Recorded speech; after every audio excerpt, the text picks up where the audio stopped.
caçadores de nazistas na América Latina. Os ativistas políticos Serge e Beat Klassel vigiam um prédio de apartamentos em um bairro calmo. A equipe de marido e esposa viajou de sua casa em Paris para encontrar o criminoso de guerra. Para Serge, não se tratava de política. Como judeu francês, ele perdeu a família no Holocausto. Filmamos Lishka quando ele saiu de seu apartamento.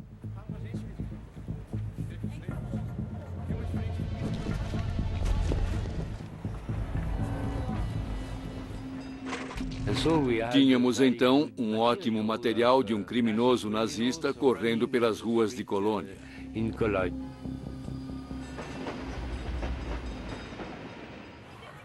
Os Klassel esperaram que o filme de Lishka os ajudasse a influenciar a opinião pública alemã. Caçar criminosos nazistas de guerra havia se tornado a missão deles. Ele era um jovem advogado muito inteligente e perspicaz, e ela era babá, mas também tinha uma ótima cabeça. Serge foi quem abriu os olhos de Beat sobre o que havia acontecido durante a guerra. Para levar adiante seu audacioso plano, eles precisavam de ajuda. Eli era um fotógrafo que havia perdido a mãe em Auschwitz. Marco era um amigo da universidade. E Davi era um médico cujas habilidades no judô poderiam se mostrar úteis. Perguntamos a eles, estão prontos para vir conosco? Explicamos o caso e eles disseram sim.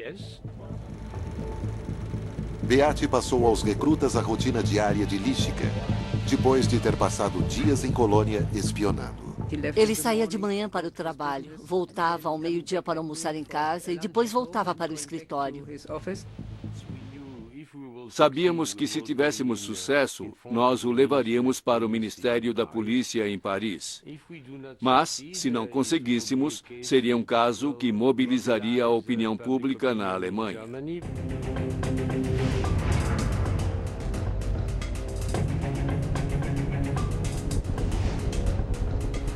A equipe viajou para a Colônia. Ensaiou o sequestro e, ao finalizar os últimos detalhes, deparou-se com um problema. O carro alugado não estava mais disponível. Eles queriam alugar um carro. Obtiveram a promessa de que teriam um certo tipo com 4 portas, mas quando chegaram lá, o carro tinha apenas 2 portas. No dia do sequestro, a equipe entra em posição.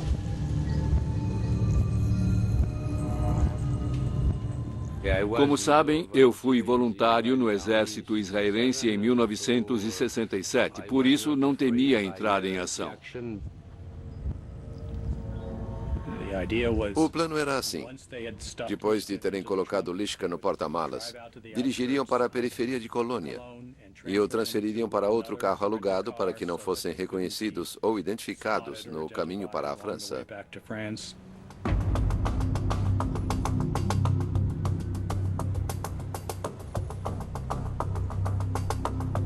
Eles entenderam que aquele era o momento de pegá-lo, de ir atrás dele.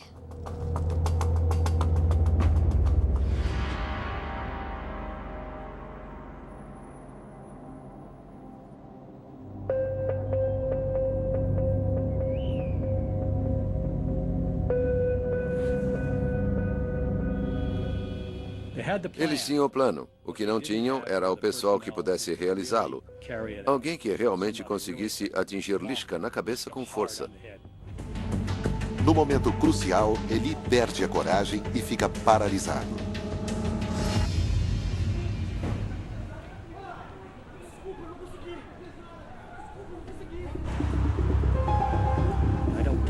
Acho que eles não queriam voltar para a França dizendo: nós não tivemos coragem para realizar nosso plano.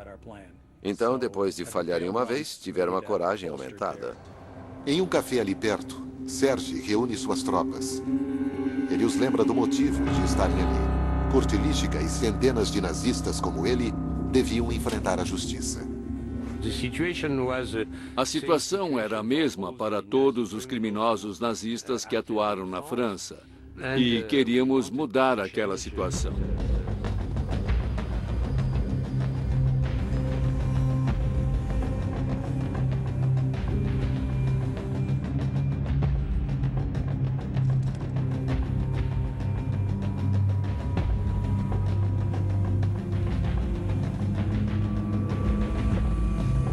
Era 12h45 quando fizeram a segunda tentativa de sequestro. Eles foram até Lishka na rua e ele era bem alto. Chegamos perto dele. Um pegou uma mão, o outro um braço e outro pegou o outro braço. Ele ficou chocado. Como você ficaria se um estranho chegasse na rua e pulasse em cima de você? Ele era muito pesado e foi muito difícil empurrá-lo. Ele começou a gritar: Hilf, Hilf, socorro, socorro.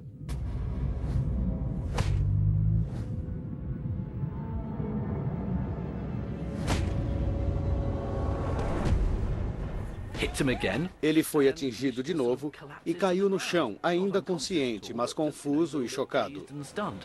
Então tentaram jogar Lishka no carro, e foi nessa hora que tudo deu terrivelmente errado para a equipe. Eles foram vistos por um policial.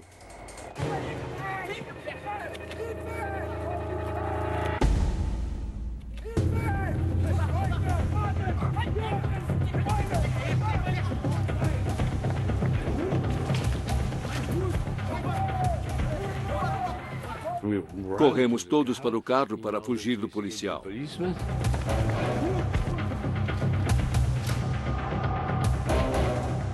Lishka gritava: eu quero meu chapéu, quero meu chapéu. E isso era tudo o que Lishka e o policial pareciam estar preocupados. Os Klarsfeld não pegaram o homem, mas esperavam que o quase sequestro chegasse às manchetes. Para sua decepção, no dia seguinte, o caso mal foi mencionado. Houve muito pouco no dia seguinte. Apenas um pequeno artigo sobre um homem ter sido atacado na rua. Ligamos então para os jornais. Beate ligou como se ela fosse a vizinha de Lishka. Ela perguntou como era possível que nada fosse escrito enquanto o pobre senhor Lishka era jogado ao chão e atacado por estrangeiros. Parte dos documentos a respeito dos judeus haviam ficado aqui na França quando os alemães se retiraram. Tínhamos um arquivo muito sólido e pesado contra Lishka.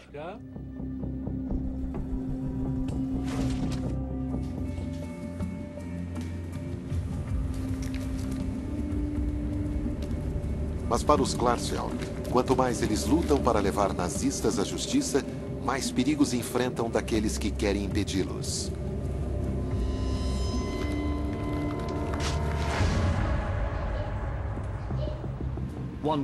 Um dia, em seu apartamento de Paris, eles receberam um pacote que parecia estar cheio de chocolates de um pretenso admirador. Serge suspeitou daquilo. Serge tirou cuidadosamente o papel. E dentro havia uma caixa de doces e alguns grãos escuros. Por sorte, Beate e as crianças não estavam em casa. Aquela caixa de doces, na verdade, era uma bomba que havia sido enviada a eles.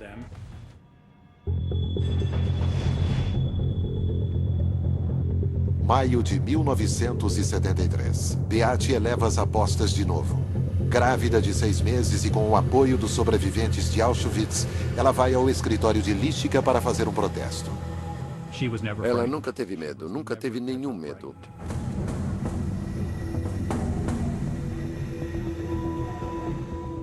Ele odiava os Klarsfeld. Certamente tinha medo deles.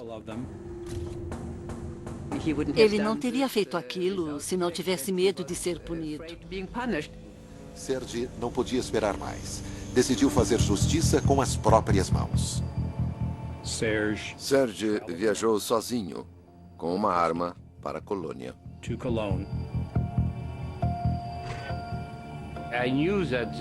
Eu sabia que a ameaça de matar criminosos nazistas não seria levada a sério até que dessemos uma prova. Se não conseguir justiça pelo sistema judicial, ele teria de fazer justiça com as próprias mãos.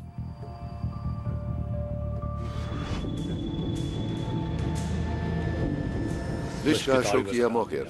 Lishka! Decidi não matá-lo porque seria um ato de desespero. Sorri, dei risada e saí correndo.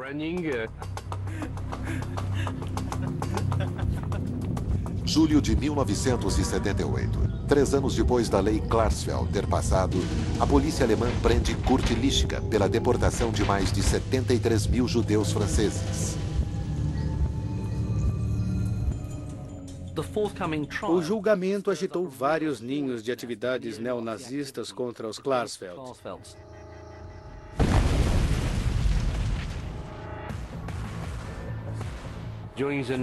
Durante a noite ouvimos uma explosão e Beate disse, o que foi isso? Eu disse, acho que é o nosso carro. 9 anos depois que os Klarsfeld passaram a vigiar o prédio de Kurt Lischka, os 3 réus foram considerados culpados. Lischka foi condenado a 10 anos de prisão. Embora tenha sido condenado a 10 anos, na verdade só cumpriu 5 anos. Foi solto em meados da década de 80 com base em problemas de saúde e veio a falecer em um asilo para idosos. O julgamento de Lischka, para nós, foi um julgamento daqueles que viveram sem punição na Alemanha por mais de 30 anos e que acabaram sendo condenados por uma nova Alemanha. Os crimes nunca foram esquecidos. No final, esses criminosos puderam ser julgados pelos crimes que cometeram.